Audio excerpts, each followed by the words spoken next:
Bismillahirrahmanirrahim. Assalamualaikum warahmatullahi wabarakatuh. Bersua dalam berita perdana malam ini, saya Husin Ismail. Dan saya Norbaizura Andy. Berita-berita utama malam ini.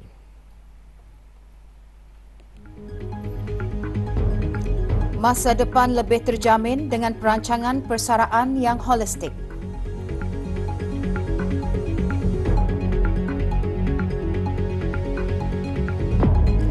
Prinsip Melayu Islam Beraja perlu dipegang teguh bagi mewujudkan asas identiti negara.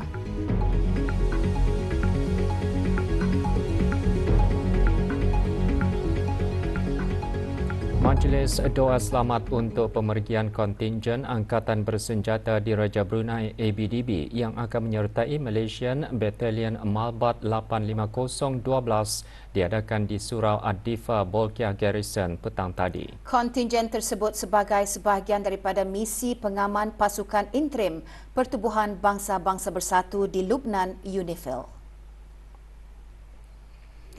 Hadir yang berhormat Pihin Datu Laila Raja, Major Jeneral Bersara, Datuk Paduka Sri Haji Halbi bin Haji Muhammad Yusof, Menteri di Jabatan Perdana Menteri dan Menteri Pertahanan kedua.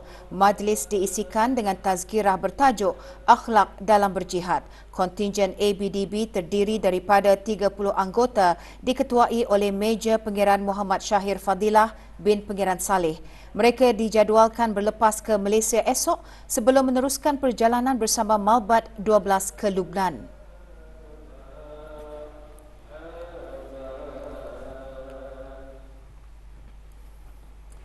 Inisiatif Lakastah bersedia usaha berterusan tabung amanah pekerja TAP ke arah menekankan kepentingan rancangan persaraan dan meningkatkan literasi kewangan dalam kalangan penduduk di negara ini. Justru Menteri di Jabatan Perdana Menteri dan Menteri Kewangan dan Ekonomi kedua menjelaskan TAP menggalakkan ahli-ahlinya untuk menambah simpanan masing-masing menerusi sumbangan sukarela atau meneroka pelbagai produk dan perkhidmatan kewangan lain. Berucap pada Majlis Pelancaran Lakastah bersedia, Yang Berhormat Datuk Seri Setia Dr. Awang Haji Muhammad Amin Liu bin Abdullah juga menjelaskan usaha tersebut bukan sahaja dapat menyelesaikan keperluan kewangan segera, malahan memainkan peranan penting dalam membina masa depan kukuh dan lebih terjamin semasa hari persaraan. Acara berlangsung di The Mall Gadong. The Lakastah Bersedia event today has been thoughtfully curated to emphasize on the importance of holistic retirement planning, particularly the need for early preparation before transiting into retirement.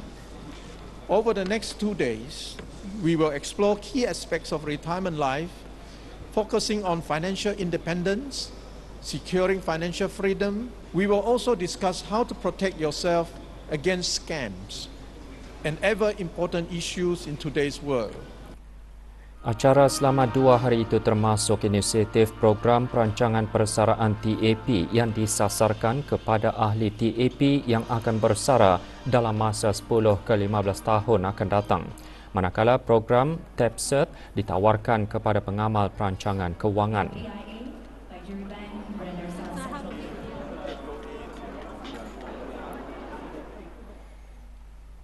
Hari Peladang Petani, Penternak dan Nelayan di negara ini disambut pada setiap 1 November setiap tahun. Petang tadi, Kementerian Sumber-Sumber Utama dan Pelancongan mengadakan majlis doa kesyukuran. Majlis diadakan di Masjid Pengiran Muda Abdul Matin, Kampung Mulaut. Hadir yang berhormat Datuk Seri Setia Dr. Awang Haji Abdul Manaf bin Haji Matusin, Menteri Sumber-Sumber Utama dan Pelancongan. Sambutan bagi mengiktiraf dan mengenang jasa para peladang, petani, penternak dan nelayan dalam peranan mereka selaku penjana makanan di negara ini.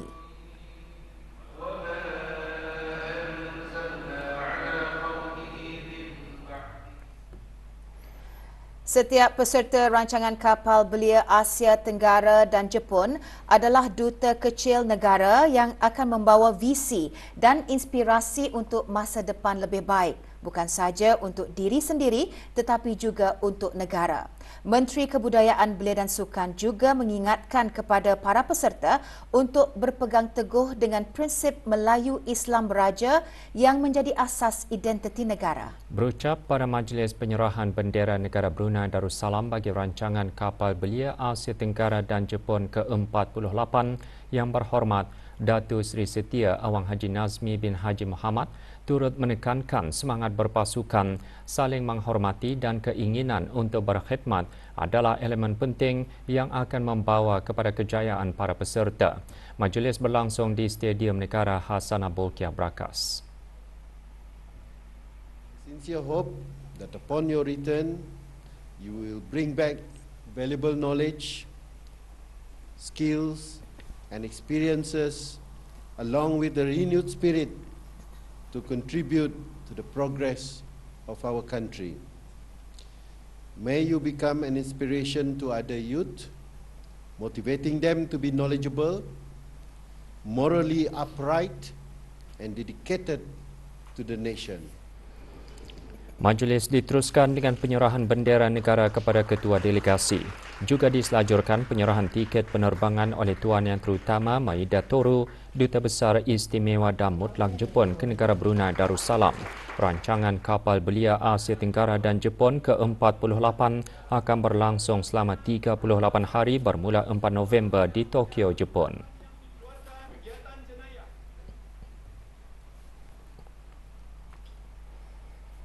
Generasi muda perlu dilatih untuk menjadi pemimpin yang berintegriti dan mampu menggerakkan perubahan positif dalam masyarakat. Ikuti bahan beritanya seketika nanti. Teruskan bersama Berita Perdana.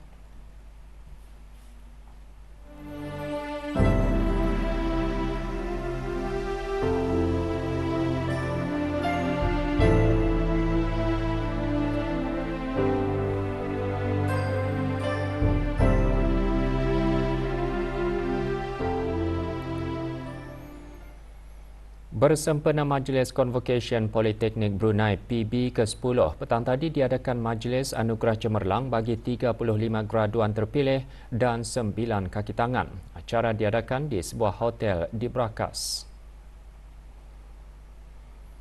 Penyampaian anugerah pelajar terbaik disempurnakan oleh Pengiran Datin Seri Paduka Hajah Zaiti Sufina binti Pengiran Datu Paduka Haji Sani, Timbalan Menteri Kewangan dan Ekonomi Fiskal selaku pengerusi Lembaga Pengelola Politeknik Brunei. Manakala anugerah Duta Republik Rakyat China disampaikan oleh Tuan Yang Terutama Xiao Jiangko, Duta Besar Istimewa dan Mutlak Republik Rakyat China ke negara Brunei Darussalam.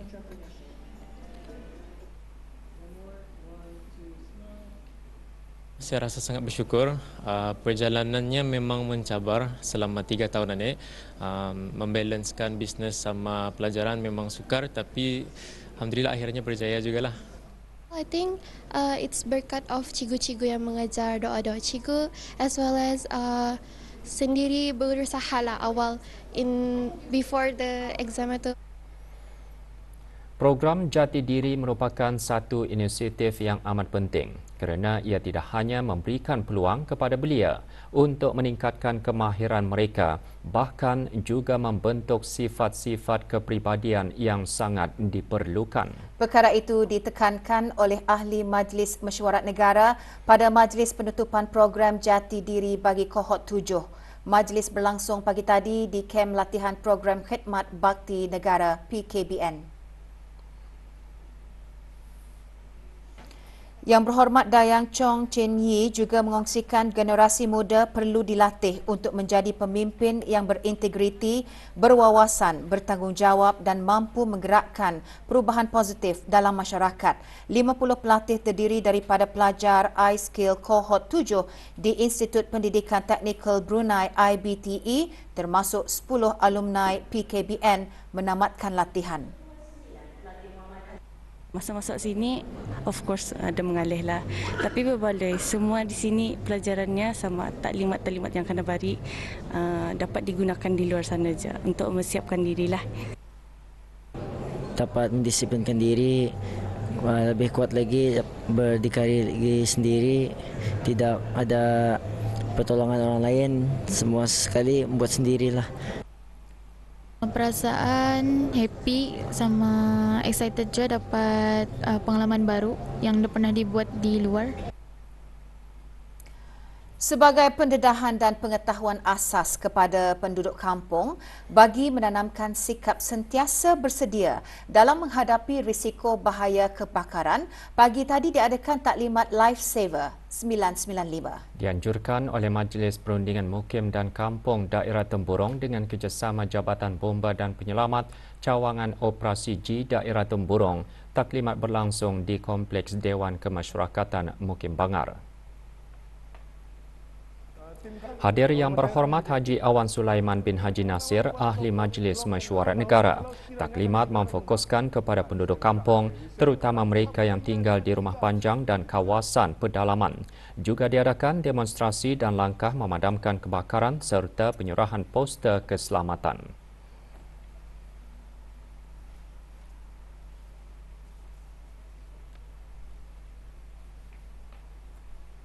Kepentingannya adalah memberikan mereka ni pengetahuan yang selama ni dorang dah pernah tahu contoh cara mengangkat mangsa. Jadinya kalau sekiranya mangsa ni mempunyai kecederaan macam ni ataupun macam ni, dorang tahu sudah macam mana teknik yang betul untuk mengangkat mangsa ni.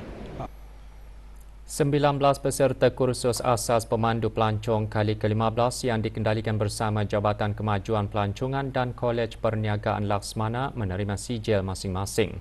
Penyampaian sijil diadakan pagi tadi di Kementerian Sumber-Sumber Utama dan Pelancongan.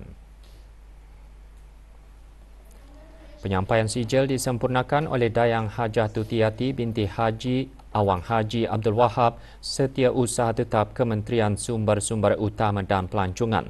Kursus asas pemandu pelancong meningkatkan kemahiran pemandu pelancong dalam memberikan perkhidmatan yang berkualiti dan memenuhi kehendak piawaian yang telah ditetapkan selain membuka peluang-peluang pekerjaan di negara ini.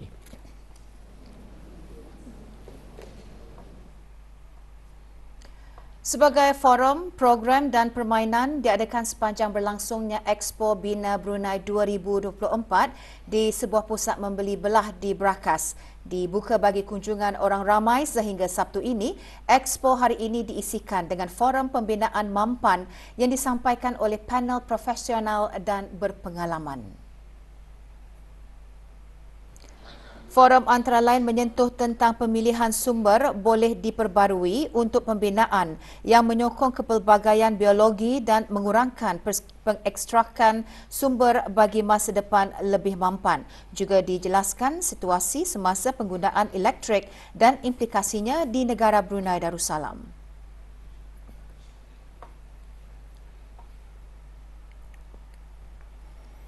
Jabatan Pembangunan Masyarakat JAPIM dengan kerjasama Persatuan Pelajar Perubatan Brunei BMSA mengadakan majlis penghargaan warga emas bagi meraihkan para pemenang bagi The Golden Milestone dan pertandingan Bowling Strikes for Gold antara Pusat Kegiatan Warga Emas Seluruh Negara dan Pertubuhan Warga Emas. Majlis yang diadakan sempena sambutan Hari Antarabangsa Warga Emas itu berlangsung di Kompleks Sukan Jerudong. Penyampaian hadiah disempurnakan oleh Dayangku Siti Sai Halina binti Pengiran Haji Muhammad Daud, Pemangku Pengarah Pembangunan Masyarakat. Majlis diselajurkan dengan penyerahan sumbangan BMSA sebanyak RM1,229 untuk tabung Pusat Kegiatan Warga Emas. Dalam memperkukuh langkah keselamatan menentang aktiviti menyalahi undang-undang dan penipuan yang dijalankan melalui panggilan dan sistem pesanan ringkas SMS di negara ini, pihak berkuasa Industri Teknologi Infokomunikasi AITI melaksanakan program pendaftaran semula kad SIM prabayar telefon bimbit. Program pendaftaran semula akan bermula dari 2 Januari 2025 sehingga 31 Disember 2025. Orang ramai yang menggunakan perkhidmatan telefon bimbit prabayar adalah dikendaki untuk mendaftar semula kad SIM prabayar mereka dengan penyedia perkhidmatan masing-masing. Pendaftaran semula kad SIM prabayar akan dilaksanakan secara berperingkat oleh penyedia perkhidmatan melalui notifikasi SMS. Proses pendaftaran semula dijalankan secara fizikal dengan menghadirkan diri ke cawangan penyedia perkhidmatan masing-masing. Pelanggan telefon bimbit prabayar DST yang mendaftar sebelum 1 November 2024 adalah dikendaki untuk menjalani proses pendaftaran semula. Proses pendaftaran semula boleh dijalankan sepenuhnya melalui dalam talian, manakala pelanggan telefon bimbit prabayar Progresif dan Imagine yang mendaftar sebelum 2 Januari 2025 adalah dikendaki untuk menjalani proses pendaftaran semula melalui dalam talian. Bagi melengkapkan proses pendaftaran semula, pelanggan Progresif dan Imagine masih perlu menghadirkan diri untuk pengesahan secara fizikal. Maklumat lanjut hubungi talian tertera.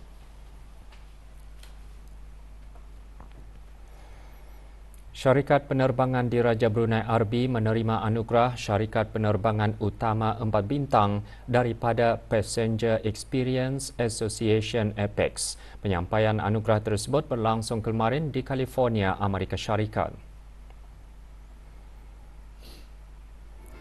Menerima anugerah bagi pihak RB, Awang Badarudin bin Haji Bagol, pemangku Ketua Pegawai Operasi. Pengiktirafan Apex 2025 adalah berdasarkan hampir 1 juta penerbangan yang dinilai oleh penumpang daripada hampir 600 syarikat penerbangan seluruh dunia. Ia mencerminkan komitmen berterusan RB terhadap kualiti, perkhidmatan dan kepuasan penumpang.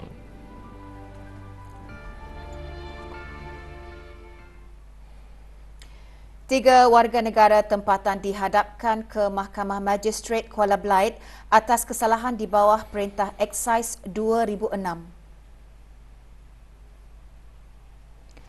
Muhammad Norizuman Khan bin Dirman, 21 tahun, didapati bersalah memiliki 16 karton, 3 paket dan 19 batang rokok pelbagai jenis. Tertuduh ditangkap oleh para pegawai pencegah kastam Unit Operasi Cawangan Belait di kawasan letak kereta di Kedai Lumut, Kuala Belait pada 8 Ogos 2024. Tertuduh mengaku bersalah dan dijatuhi hukuman denda RM13,500 atau 13 bulan penjara jika gagal membayar denda. Dalam satu lagi kes, Didi Nur Nabilah binti Muhammad Kancang, 44 tahun, didapati bersalah memiliki 4 unit vape pod, 1 unit vape mod dan 23 botol jus vape pelbagai jenis. Tertuduh mengaku bersalah dan dijatuhi hukuman denda RM38,500 ataupun 14 bulan penjara jika gagal membayar denda. Manakala Mazlan bin Haji Muhammad Yasin, 47 tahun, didapati bersubahat secara mengetahui, membantu dan menemani Didi Nur Nabilah dalam urusan jual beli vape. Tertuduh mengaku bersalah dan dijatuhi hukuman denda RM38,500 atau 14 bulan penjara jika gagal membayar denda. Mereka ditangkap oleh Pegawai Pencegah Kastam Kuala Belait di sebuah rumah di kawasan Skim Tanah Kurnia Rakyat Jati, Kampung Mumong A pada 6 April 2024. Kesemua barang terlibat dirampas untuk dimusnahkan. Sementara itu, 2 warga negara Indonesia dihadapkan ke Mahkamah Magistrate Bandar Seri Begawan atas kesalahan di bawah Perintah Eksais 2006. Mujiono, 49 tahun, didapati bersalah kerana memiliki 3 karton, 12 paket dan 14 batang rokok pelbagai jenis. Tertuduh mengaku bersalah dan dijatuhi hukuman denda RM5,000 atau 5 bulan penjara jika gagal membayar denda. Manakala Muntako bin Taham, 52 tahun, didapati bersalah memiliki 115 karton, 6 paket dan 12 batang rokok pelbagai jenis. Tertuduh mengaku bersalah dan dijatuhi hukuman denda RM110,000 atau 19 bulan penjara jika gagal membayar denda. Kesemua barang terlibat dirampas untuk dimusnahkan. Manakala wang tunai berjumlah RM106 Brunei dan $2 Singapura dirampas untuk tindakan selanjutnya. 5 warga negara Bangladesh didakwa di mahkamah di bawah kesalahan Akta Imigresen Penggal 17. Jabatan Imigresen dan Pendaftaran Kebangsaan dalam siaran medianya mengongsikan 4 individu iaitu Dalim dijatuhi hukuman penjara 4 bulan bermula dari tarikh direman iaitu pada 30 Oktober 2024 dan 3 kali sebatan. Tariqul Islam dijatuhi hukuman penjara 6 bulan dan 3 kali sebatan. Nur Islam dijatuhi hukuman penjara 8 bulan dan 3 kali sebatan. Muhammad Nur Nobi dijatuhi hukuman penjara 4 bulan dan 3 kali sebatan bermula 30 Oktober 2024. Kesemua individu berkenaan melakukan kesalahan di bawah Akta Imigresen Penggal 17 iaitu tinggal lebih masa di negara ini setelah PAS Imigresen mansuh. Manakala Muhammad Rafiqul Islam dijatuhi hukuman denda RM3,000 atau penjara 3 bulan jika gagal membayar denda di bawah kesalahan Akta Imigresen Penggal 17 iaitu bertanggungjawab memberikan perlindungan kepada pesalah-pesalah imigresen. Kes-kes pendakwaan berkenaan merupakan hasil operasi penguatkuasaan Jabatan Imigresen dan Pendaftaran Kebangsaan di bawah Operasi Kabat 116 dan 121. 2 buruh warga negara Bangladesh dilaporkan lari daripada majikan. Sabir Hussain, 25 tahun, memegang nombor pasport A13177268 dan Muhammad Kobir Hossein, 20 tahun, memegang nombor pasport A04082168. Sebarang maklumat mengenainya hubungi Balai Polis Sengkurong di talian 266-1334 atau talian kecemasan polis 993 atau mana-mana balai polis berdekatan. Tawaran tertutup tanda pengenalan kenderaan TPK bagi 1 dan 2 angka menggunakan siri-siri TPK 2 dan 3 abjad dibukakan melalui nomborku Click and Bid selama 2 minggu mulai esok 1 November.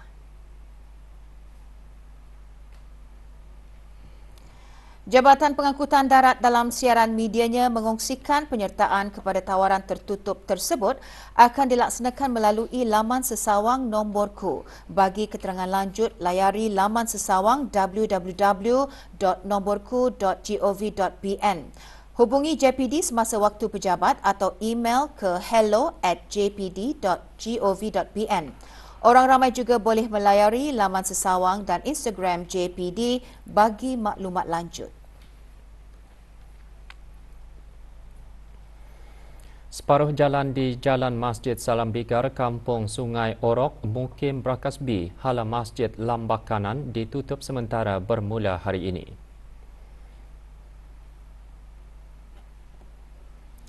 Jabatan Kerja Raya memaklumkan penutupan disebabkan oleh kerja-kerja membersihkan dan membaik pulih tanah susur di jalan berkenaan sehingga selesai. Pengguna jalan berkenaan dinasihatkan untuk berhati-hati dan mematuhi papan tanda arahan jalan raya serta had kelajuan yang telah ditetapkan.